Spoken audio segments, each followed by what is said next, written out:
There are moments in medicine when all the knowledge acquired in college seems useless.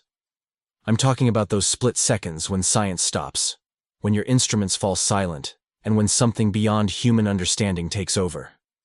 After 15 years as an ophthalmologist in Dallas, Texas, I thought I had seen every possible outcome. I was wrong. My name is Dr. Michael Harrison, and what I'm about to tell you happened on a Tuesday night that changed not just one man's life, but mine forever. It was 9:45 at night when he walked through the doors of Dallas Presbyterian Hospital. I was finishing my rounds, exhausted from a day filled with routine checkups and minor procedures, the kind of day that makes you forget why you became a doctor in the first place. But then I saw him. His name was Roberto Martinez. 48 years old, weathered skin telling the story of decades under the Texas sun. Hands so calloused they looked like leather gloves that had never come off. But it was his eyes that stopped me cold, not because of what I could see in them, but because of what he couldn't see through them.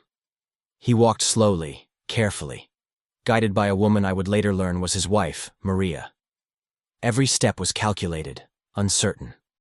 His head moved constantly, searching for reference points in a world that was disappearing before his eyes. And in that moment, watching this proud man navigate our sterile hospital corridor like he was walking through a minefield, I felt something I hadn't felt in years of practice. Fear. Not for me. For him. Dr. Harrison? His voice carried the weight of a man who had built his entire life on hard work and was watching it crumble. They told me you might be able to help. I introduced myself, shaking his rough hand, feeling the strength that still remained in his grip. Maria stood beside him, her eyes already red from crying. She looked at me with the desperate hope that only family members carry when they're watching someone they love slip away. "How long have you been experiencing vision problems, Mr. Martinez?" I asked, guiding them toward my office. 3 months, he said, his voice barely above a whisper. Started slow. Thought it was just getting older, you know?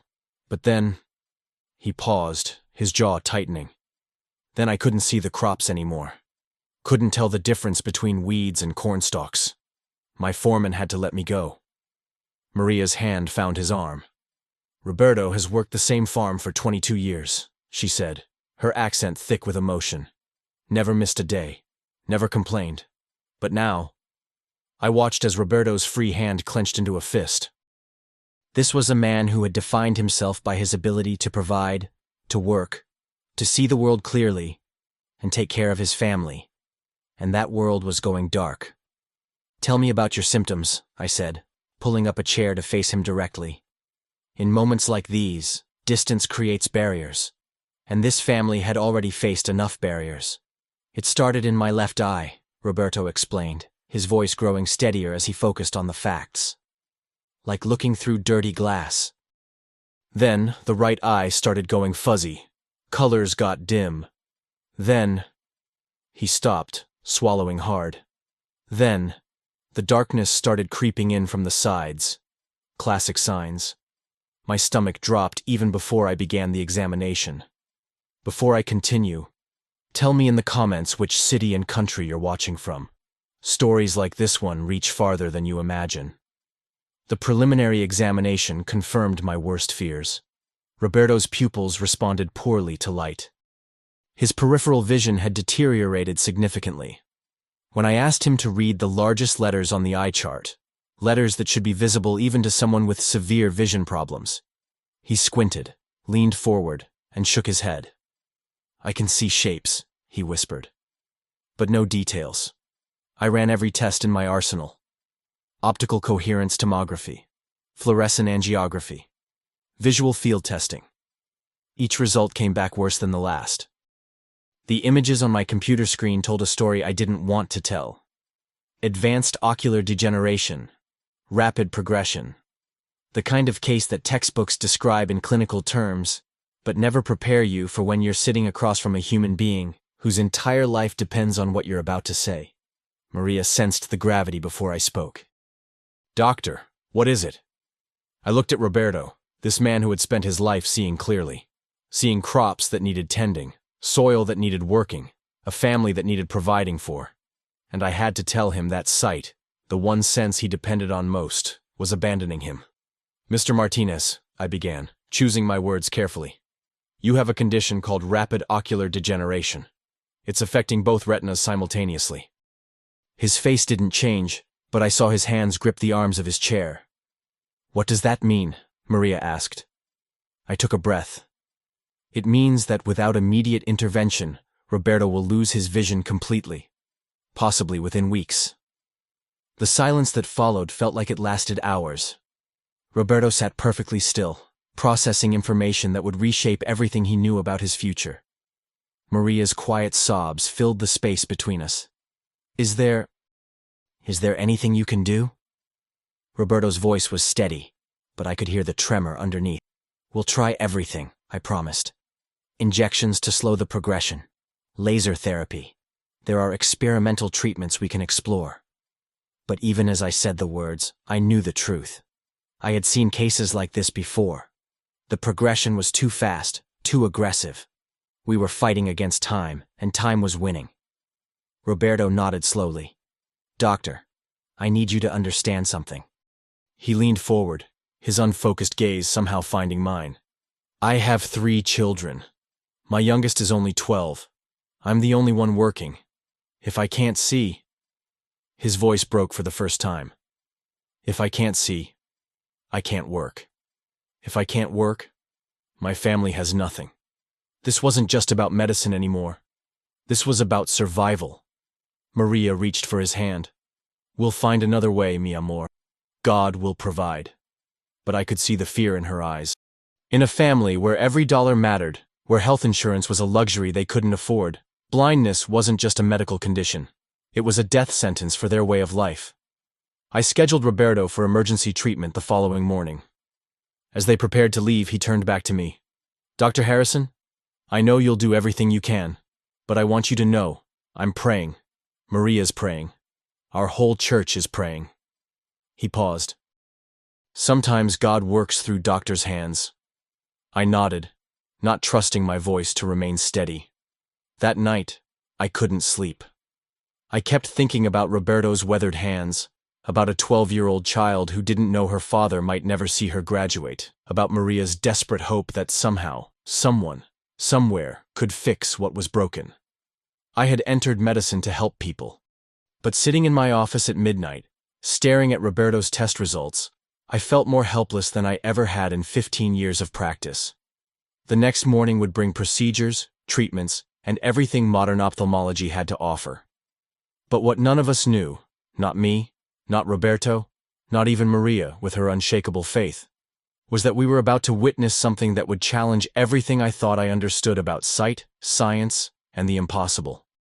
7:30 in the morning came too fast. I arrived at the hospital with a plan. Aggressive treatment, every tool in my arsenal. I had called in favors, consulted with colleagues at Johns Hopkins and Mayo Clinic, even reached out to experimental programs in Europe. If there was a 1% chance of saving Roberto's vision, I was going to find it. Dr. Sarah Chen, my most experienced colleague, was waiting in the prep room. Michael, I reviewed the files you sent. This is... challenging. Challenging was her polite way of saying impossible. Sarah had 22 years of experience and had never used that word lightly. What are our real odds? I asked. She looked at me with the kind of honesty that only comes from decades of practice. With aggressive intervention, maybe we slow it down. Give him a few more months of partial vision. But complete restoration? She shook her head. I've never seen it with progression this rapid. Roberto and Maria arrived at 8:15 in the morning, exactly on time. He wore his best shirt, a faded blue button-down that had probably served him at church services and family gatherings for years. Maria carried a small bag with sandwiches she had prepared, as if this were just another day that would end with them going home together to figure out their next meal.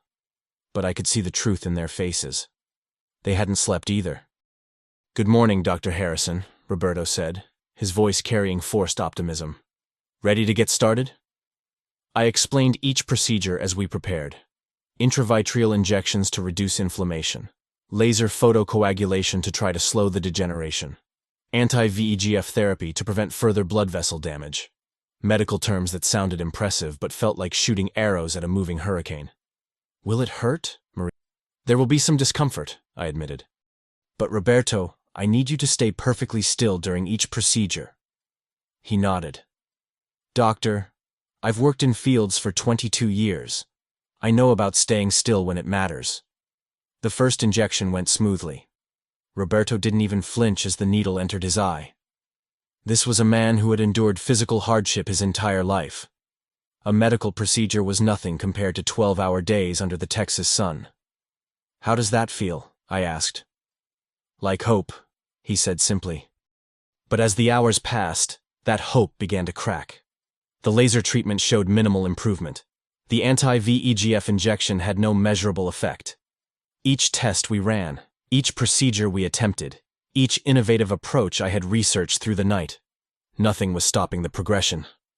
By 2:15 in the afternoon, I was out of standard options. Doctor? Maria's voice was small, careful. How is he doing? I looked at Roberto, who sat quietly in the examination chair, his face turned toward the window where sunlight streamed in, light he could no longer properly see. We're going to try something else, I said, though I wasn't sure what that something else would be. I called Dr. Rodriguez at Baylor University Medical Center. He had developed an experimental treatment for cases like Roberto's. The success rate was less than 5%, but it was something. Michael, I have to be honest with you, Dr. Rodriguez said over the phone. This procedure is still in trials.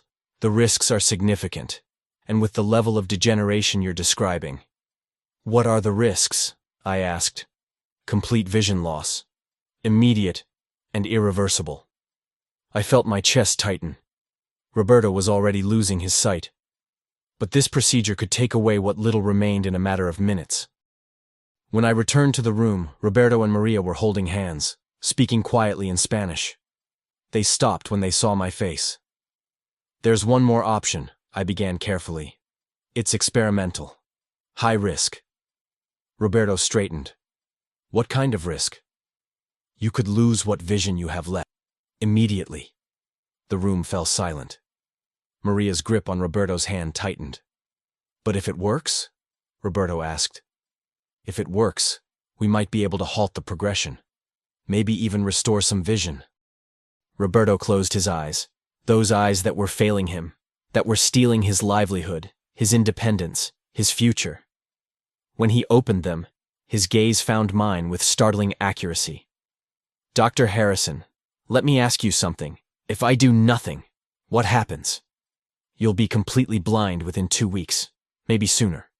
And if I try this procedure, you might be blind by tonight. Or, I paused, or you might see again. Maria started crying softly.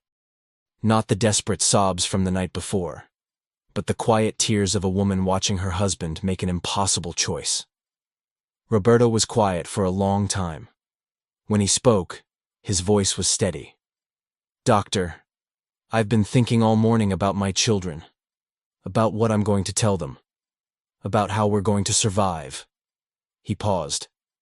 I would rather go blind fighting than go blind giving up. Roberto, no. Maria whispered. What if we lose what little we have left? He turned toward her voice. Mi amor, what little we have left isn't enough. Our daughter needs school clothes. Our son needs books. You need medicine for your diabetes that we can't afford. His voice broke slightly. I need to work. I watched this man, this husband and father, weigh his family's survival against the terrifying possibility of total blindness. When can we do it? He asked. This afternoon. But Roberto, I need you to understand. I understand, doctor.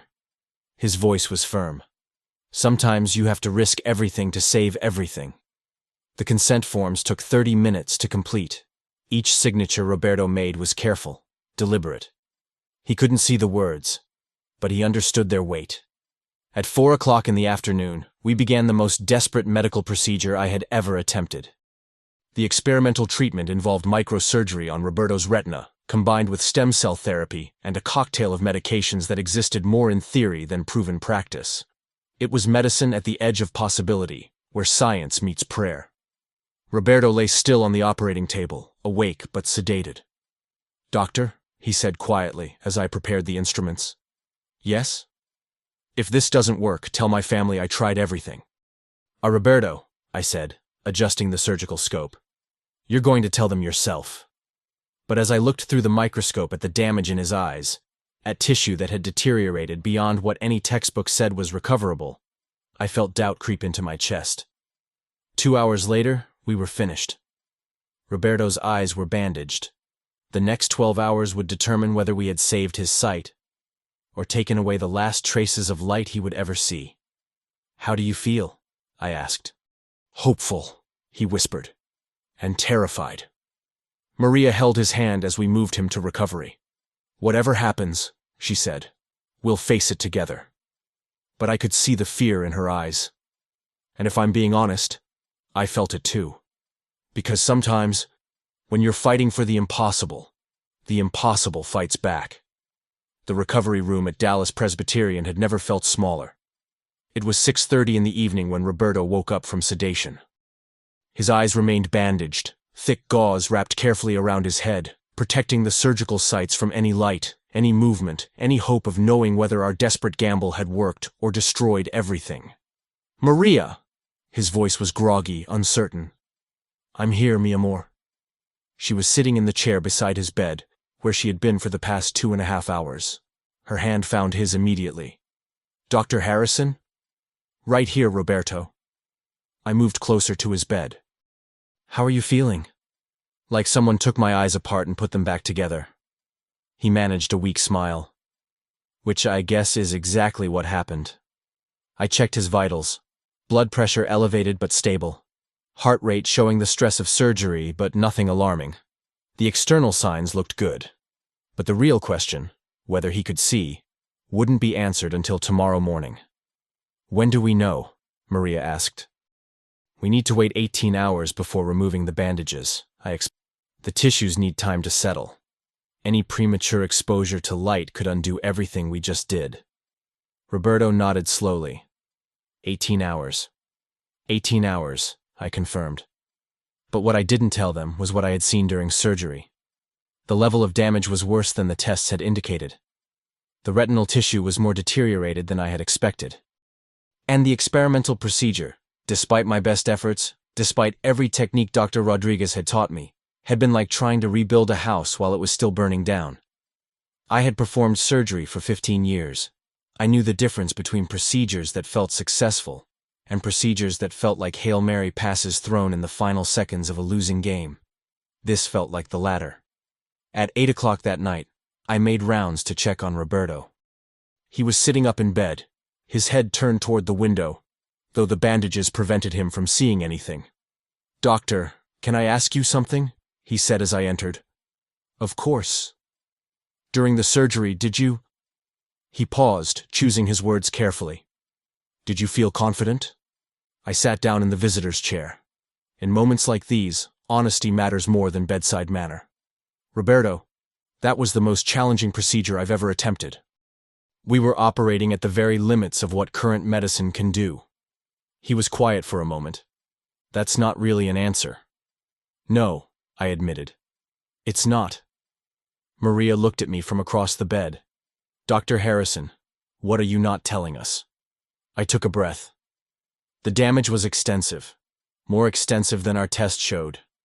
I did everything I could, used every technique available, but you don't think it worked, Roberto finished. I looked at this man who had risked everything, his remaining vision, his family's future, their last thread of hope, on a procedure that existed more in theory than proven results. I don't know, I said honestly. Tomorrow morning, we'll know. That night, I couldn't leave the hospital. I told myself it was because I had paperwork to finish, charts to review. But the truth was, I couldn't bear the thought of going home to my comfortable house, my functioning eyes, my certainty about tomorrow, while Roberto lay in a hospital bed, gambling everything on 18 hours of darkness. At 11 o'clock at night, I found myself in the hospital chapel. I'm not a particularly religious man. Medical school and years of practice have a way of making you rely more on science than faith. But sitting in those wooden pews, looking up at stained glass windows that Roberto might never see, I found myself doing something I hadn't done in years. I prayed. Not the formal prayers from childhood, but desperate, honest words spoken into the silence. If there's anyone listening, this man doesn't deserve to go blind. His family doesn't deserve to lose everything. If there's any way, any possibility, please don't let our efforts be in vain. I stayed there until midnight, then returned to check on Roberto one more time. He was awake, staring up at the ceiling through his bandages. "Can't sleep either?" I asked. "Hard to sleep when your entire future depends on what you'll see in the morning." He turned toward my voice. "Doctor, I need to tell you something." I pulled up the chair again. When I was 12 years old, I got lost in a corn maze during harvest season. It was getting dark, and I couldn't find my way out. I was scared, really scared. But my father told me something I never forgot. He paused, his hands folding over the hospital blanket. He said, "Roberto, when you can't see the way forward, you don't stop walking. You walk toward whatever light you can find, even if it's just a tiny spark, because that spark might lead you home." Roberto's voice grew stronger. "Tomorrow morning, when you take off these bandages, I'm going to look for that spark, even if it's tiny. Even if it's not what we hoped for. Because as long as there's any light at all, there's still hope." I felt something tighten in my chest. Here was a man who had lost his job, risked his remaining vision, and might wake up in complete darkness. And he was talking about hope. "Roberto," I said, "you're one of the bravest people I've ever met." "Not brave, doctor, just out of options." The next morning came too quickly and not quickly enough. At 7 o'clock in the morning, Maria arrived with fresh clothes for Roberto and coffee that smelled like home. Their 3 children were with her. I had met them briefly the night before. 12-year-old Sofia, 16-year-old Miguel, and 18-year-old Carmen, who had driven down from college in Austin. They gathered around Roberto's bed like a protective circle, speaking in hushed Spanish, their voices mixing love and fear in equal measure. "Are you ready?" I asked Roberto. He reached for Maria's hand. As ready as anyone can be to find out if they'll ever see their family again. I began removing the bandages slowly, carefully. Each layer of gauze that came away brought us closer to the moment of truth. Roberto's children stood perfectly still, holding their breath. "Keep your eyes closed until I tell you to open them," I instructed. "We need to introduce light gradually." The final bandage came away. Roberto's eyes were closed, but I could see the surgical sites. No signs of infection, no obvious complications. But appearance meant nothing if the function wasn't there. "Okay," I said, dimming the room lights to their lowest setting. "Open your eyes slowly." Roberto's eyelids fluttered, then opened halfway. He blinked several times, his pupils adjusting to even the dim light. "Roberto?" Maria whispered. Can you see anything?" He was perfectly still for what felt like an eternity. His eyes moved slightly, scanning the room, searching. "I can see—" He paused, blinking again. "I can see shapes. Shadows." My heart sank. Shapes and shadows weren't enough. Shapes and shadows couldn't help him work, couldn't help him provide for his family. "Can you see us?" Sophia asked, her young voice full of hope. Roberto turned toward her voice, squinting, concentrating with every fiber of his being. "I can see that someone is there, but I can't see faces. I can't see details." Maria's face fell. Carmen put her arm around her younger sister. Miguel stepped closer to his father's bed, as if physical proximity could somehow restore what medicine had failed to repair. "I'm sorry," I said quietly. "The procedure slowed the degeneration, but full restoration." I couldn't finish the sentence. Roberto closed his eyes again, taking a deep breath. When he opened them, he looked directly at where I was standing. "Dr. Harrison, you did everything you could. More than anyone else would have done." His voice was steady, accepting. "Sometimes the answer is no." But Maria wasn't ready to accept that answer. "No," she said firmly, standing up from her chair. "No, this isn't over." "Maria," Roberto began. "Roberto Martinez, you listen to me." Her voice carried the authority of 23 years of marriage, of raising 3 children, of holding a family together through every storm. You have never given up on anything in your life. You didn't give up when the crops failed 3 years ago. You didn't give up when Miguel broke his leg and we couldn't afford the hospital bills. You didn't give up when Carmen needed money for college. She moved closer to his bed, her voice growing stronger. And you're not giving up now. We're not giving up now. Roberto reached toward her voice, and she took his hand. Mi amor, what if God has a different plan? She said, her voice softening. What if this isn't the end of the story? I watched this family, this strong, loving, desperate family, refuse to surrender hope even when hope seemed impossible. And that's when something extraordinary happened. Something that would change everything I thought I knew about medicine, about science, and about the power of faith that refuses to be defeated. Maria was still holding Roberto's hand, still speaking to him with the fierce determination of a woman who wouldn't let her husband surrender to darkness. Her children stood around the bed like sentinels, their love forming a protective barrier against despair. Papa, Sophia said softly, remember what you always tell us? That miracles don't follow schedules. Roberto smiled weakly. Mija, and then he stopped. His eyes, which had been unfocused, searching aimlessly around the room, suddenly fixed on something. His pupils dilated slightly, then contracted, as if his brain was processing information it hadn't received in months. Roberto? Maria whispered. What is it? He blinked hard, once, twice, 3 times. His head tilted slightly, like someone trying to tune into a radio station that was just barely coming through the static. He started, then stopped. His voice carried a confusion that made my chest tighten. Maria, move your hand. What? Move your hand. The one that's holding mine. Maria lifted their joined hands slightly, and Roberto's eyes followed the movement. Roberto? I stepped closer to the bed, my medical training warring with something I couldn't explain. What are you seeing? He was perfectly still for a moment, his gaze locked on Maria's face. When he spoke, his voice was barely audible. I can see your wedding ring. The room went dead silent. What did you say? Maria breathed. Your wedding ring. The little diamond that's chipped on one side. The one I bought you 23 years ago at that jewelry store in San Antonio that went out of business 2 years later. Maria's free hand flew to her mouth. Carmen gasped audibly. Miguel stepped closer, as if proximity could confirm what they were all afraid to believe.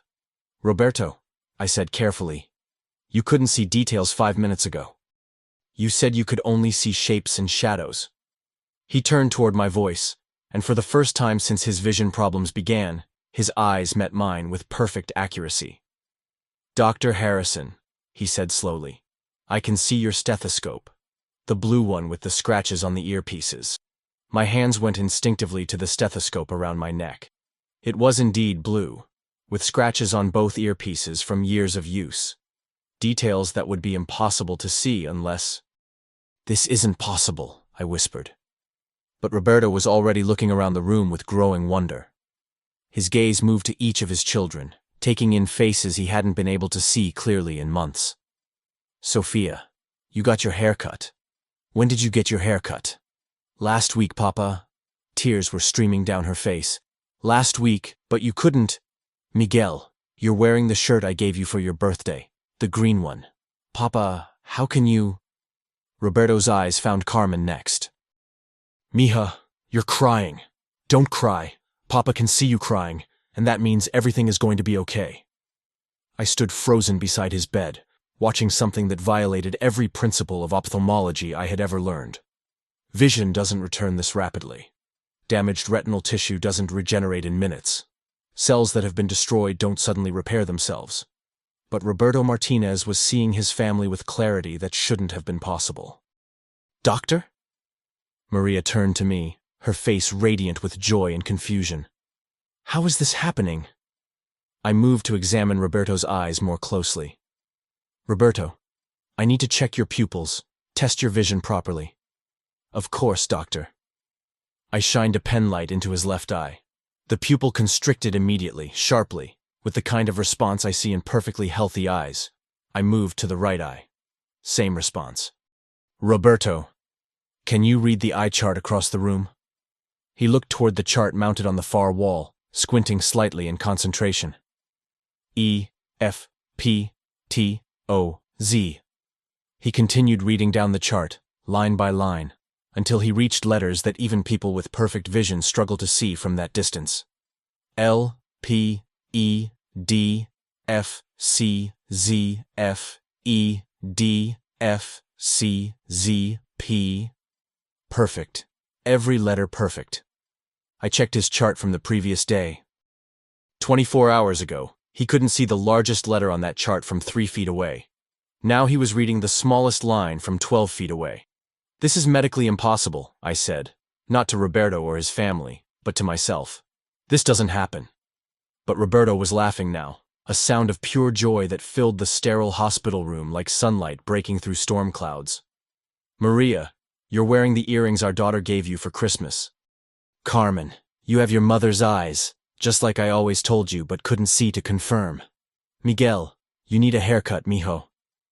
His family was crying and laughing simultaneously, reaching for him, touching his face, holding his hands, as if contact could confirm that this impossible moment was real. Dr. Harrison, Roberto said, turning to me with eyes that were now bright, focused, alive with sight. I know this doesn't make medical sense. I know you can't explain it. But I need to tell you something. I nodded, not trusting my voice. When I was lying here last night in the darkness, I wasn't just praying for my vision to return. I was praying for the ability to see my children grow up, to see my wife's face when she smiles, to see the sunrise over the fields I've worked my entire life. He paused, looking around the room once more, as if confirming that this wasn't a dream. I wasn't asking God to make me see again just so I could go back to work. I was asking him to let me see the people I love. Maria was sobbing now, the kind of tears that come when impossible prayers are answered in impossible ways. And now I can see everything, Roberto continued. Not just shapes or shadows, but everything. The way Sophia's nose crinkles when she smiles, just like her mother's. The scar on Miguel's chin from when he fell off his bicycle when he was 8. The freckles on Carmen's shoulders that she got from working in the garden last summer. I ran every test I could think of. Visual field testing, color discrimination, depth perception, peripheral vision. Every single test came back normal. Not just improved, completely normal. Dr. Harrison? Dr. Chen appeared in the doorway, having heard the commotion from down the hall. Is everything all right? I turned to her, my colleague of 15 years, the woman who had told me yesterday that complete restoration was impossible. Sarah, I said, my voice barely steady. You need to see this. She approached Roberto's bed cautiously. Mr. Martinez, how are you feeling? Dr. Chen, right? Roberto smiled at her. You're the doctor who was with Dr. Harrison yesterday. You have kind eyes, but you looked worried about me. Sarah's face went pale. Roberto, you couldn't see faces yesterday. You couldn't identify people. Yesterday I couldn't, he agreed. Today I can see that you're wearing a wedding ring with 3 small diamonds, that you have a coffee stain on your white coat, and that you're looking at me like you've seen a ghost. Sarah turned to me, her expression mirroring my own bewilderment. Michael, this isn't possible. The level of degeneration we documented, the surgical limitations, the recovery timeline. None of this follows any medical protocol. I know, I said simply. Then how do you explain it? I looked at Roberto, surrounded by his family, his eyes bright with sight that had been restored in ways that science couldn't account for. I thought about his words from the night before, about walking toward whatever light you can find, even if it's just a spark. I can't explain it, but I can document it. Over the next 3 hours, we ran every test available in our hospital. Brain scans to rule out neurological causes. Blood work to check for any chemical changes. Detailed retinal photography to compare with his pre-surgical images. The results were unanimous. Roberto Martinez had perfect vision. The damaged retinal tissue we had photographed just days before was healthy. The degeneration that had been progressing rapidly had not just stopped. It had reversed completely. Dr. Harrison, Roberto said as we prepared his discharge papers. I know you're a man of science. I know this challenges everything you learned in medical school. It does, I confirmed. But sometimes, he continued, science and miracles aren't opposing forces. Sometimes they work together. He reached for my hand with his rough, calloused palm. You gave me hope when there was no medical reason for hope. You performed surgery when other doctors would have sent me home to go blind. You fought for my vision when you could have just managed my blindness. His eyes, those clear, bright, perfectly functioning eyes, met mine. Maybe God needed a doctor with skilled hands to prepare the way for something medicine couldn't do alone. As I watched Roberto walk out of that hospital room, seeing clearly, moving confidently, his family radiating joy around him, I realized he might be right. Sometimes the miracle isn't that science fails. Sometimes the miracle is that science becomes the instrument through which impossible things become possible. That was 3 years ago. Today, as I sit in my office at Dallas Presbyterian Hospital, I can see Roberto Martinez through my window. He's working in the hospital garden, a job he took 6 months after his vision was restored, not because he needed the money, but because he wanted to give back to the place where his life changed forever. He's teaching his youngest daughter, Sophia, now 15, how to plant tomatoes. She's laughing at something he's saying, and I can see the pure joy on his face as he watches her. The same face that once carried the weight of knowing he might never see his children grow up. Every detail, every expression, every moment of connection between father and daughter, all visible because of something that medical science still cannot fully explain. But let me tell you about the ripple effects of that impossible day, because miracles don't just change the people they happen to. They change everyone who witnesses them. Dr. Sarah Chen requested a transfer to our experimental vision research program 2 weeks after Roberto's case. When I asked her why, she said, "Michael, I've spent 22 years believing that medicine has firm limitations. That day taught me that maybe our limitations are smaller than we think." She's now leading groundbreaking research in regenerative ophthalmology, pushing the boundaries of what we thought was possible in treating vision loss. 3 patients have experienced significant vision improvement using techniques she developed after studying Roberto's case. Not complete restoration, but improvements that wouldn't have been attempted before we witnessed something that shouldn't have been possible. The nursing staff still talks about that morning. Janet Rodriguez, the head nurse, told me last month, "Dr. Harrison, I've worked in this hospital for 18 years. I've seen people recover from terrible injuries, survive impossible surgeries, but I've never seen anything like what happened in that room." She paused, looking out at Roberto in the garden. "It changed the way I pray for my patients. It changed the way I think about hope. But the most profound change happened to me.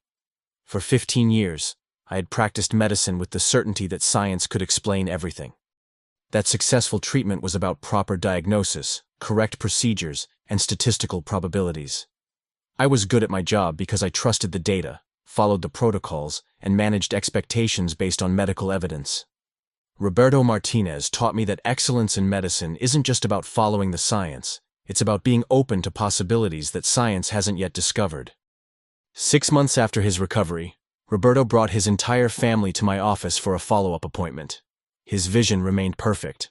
No regression, no complications, no signs of the degeneration that had once threatened to steal his sight.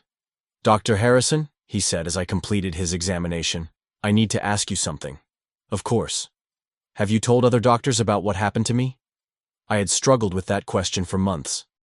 Medical conferences, peer-reviewed journals, professional discussions, they all demanded reproducible results, statistical significance, peer verification. How do you document a miracle in medical terms? "Roberto, it's complicated," I admitted. "Cases like yours don't fit standard medical reporting." "Why not?" "Because miracles aren't reproducible. They can't be studied in controlled environments or predicted with statistical models." Roberto was quiet for a moment, then smiled. "Doctor, maybe that's exactly why they need to be reported." That conversation led me to write the most difficult paper of my medical career. Spontaneous Vision Restoration, Following Experimental Retinal Surgery, a case study in outcomes beyond current medical understanding. It was rejected by 3 major ophthalmology journals. The reviewer's comments were polite, but clear. While the case presents interesting outcomes, the lack of scientific explanation makes it unsuitable for publication in a peer-reviewed medical journal. But Dr. Rodriguez at Baylor encouraged me to present Roberto's case at the National Ophthalmology Conference anyway. "Michael," he said, "medicine advances when we document what we don't understand, not just what we do." The presentation was scheduled for 3 o'clock in the afternoon on the second day of the conference. I expected maybe 30 colleagues to attend, the kind of sparse audience that politely endures case studies that challenge conventional thinking. Instead, the auditorium was packed. Word had spread through the medical community about the Dallas case, the patient who regained perfect vision through means that couldn't be medically explained. Ophthalmologists, neurologists, researchers, and medical students filled every seat. I presented Roberto's case with scientific precision. Pre-surgical test results, surgical procedures, post-operative outcomes, 3-year follow-up data. The facts were undeniable, even if the explanation wasn't available. During the question period, Dr. Elizabeth Manning from Johns Hopkins raised her hand. "Dr. Harrison, how do we reconcile cases like this with evidence-based medicine? How do we maintain scientific rigor while acknowledging outcomes we cannot explain?" It was the question I had been wrestling with for 3 years. "Dr. Manning," I said, "I think we have to expand our definition of evidence. Roberto Martinez's vision was restored. That's measurable, documentable evidence. The mechanism may be beyond our current understanding, but the outcome is scientifically verifiable." I paused, thinking about Roberto working in the hospital garden, seeing his daughter's smile, living a life that medical science had declared impossible. Maybe our role as physicians isn't just to understand every mechanism of healing. Maybe it's also to remain open to healing that happens through mechanisms we haven't discovered yet. The applause that followed was unlike anything I had experienced at a medical conference. It wasn't just professional courtesy. It was recognition from colleagues who had witnessed their own unexplainable outcomes, their own moments when medicine met mystery. After the presentation, 17 doctors approached me with similar cases. Patients who had recovered beyond medical expectations. Outcomes that defied statistical predictions. Healing that happened through pathways science hadn't mapped. We formed what we now call the Exceptional Outcomes Research Group. Not to study miracles, that's beyond our scope, but to document and learn from medical outcomes that exceed current understanding. Our research has led to new treatment approaches, expanded surgical techniques, and most importantly, a more humble understanding of medicine's role in healing. Roberto's case became case study #001 in our database. Last week, I received a letter from Sofia Martinez, now a senior in high school.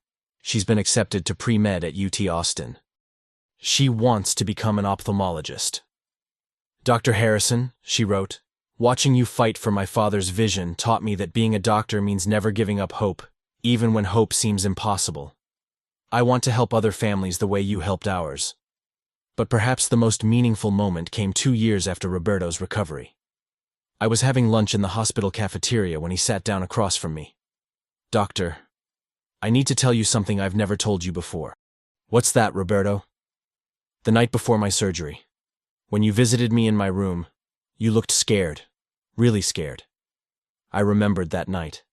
The weight of performing an experimental procedure on a man who had already lost so much. I was terrified. I was afraid that our last option would take away what little vision you had left. Roberto leaned forward. "That fear, doctor, that human fear for my well-being, was part of the healing. When you cared that much about the outcome, when you were willing to risk your professional reputation on a procedure that might fail, you created space for something bigger than medicine to work." He paused, his clear eyes meeting mine. "I don't think the miracle was just that my vision returned. I think the miracle was that we found each other at exactly the right moment. A doctor willing to risk everything for a patient he barely knew, and a patient willing to trust that doctor with the last hope he had." Today, as I watch Roberto teaching his daughter to plant tomatoes, I understand what he meant. Medicine is about more than procedures and protocols. It's about human beings caring for each other with such dedication that we create opportunities for the extraordinary to happen. Some things belong not only to science, but to life and faith. Roberto Martinez taught me that the greatest miracles happen not when we abandon medicine, but when we practice it with such love and commitment that we become instruments through which the impossible becomes possible. His vision was restored 3 years ago. But the sight I gained from witnessing that restoration continues to change how I see medicine, healing, and the magnificent mystery of human connection. If this story touched you, subscribe and tell me where you're watching from. You're not alone. And sometimes, when hope seems impossible, that's exactly when the extraordinary decides to show up. Some things belong not only to science, but to life and faith. And in my 15 years as an ophthalmologist, that's the clearest vision I've ever gained.